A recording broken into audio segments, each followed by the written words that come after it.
கதறல் சத்தம்லாம் எப்படி இருக்கு?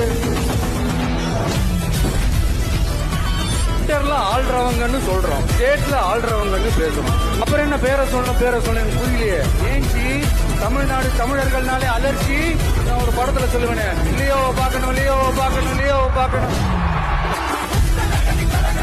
உங்க ஆட்சியை பத்தி கேள்வி கேட்டா மட்டும் ஏன் சார் உங்களுக்கு இவ்வளவு கோபம் வருது? ஆனா தமிழ்நாட்டுக்கு பட்ஜெட்ல நிதி ஒதுக்க மாட்டேங்கிறீங்க. நேற்று வந்தவெல்லாம் முதலமைச்சர் ஆகணும்னு கனவு காண்றான்னு சொல்றீங்க.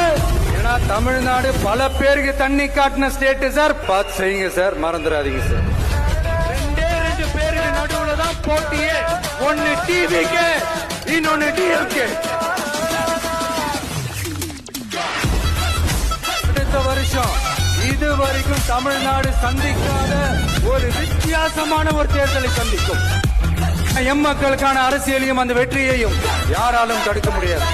அப்படி தடுக்கணும்னு நினைக்கிறவங்களோட கனவு ஒரு நாளும் மெய்ப்படாது. கான்பிடண்டா இருங்க, நல்லதே நடக்கும், வெற்றி நிச்சயம்.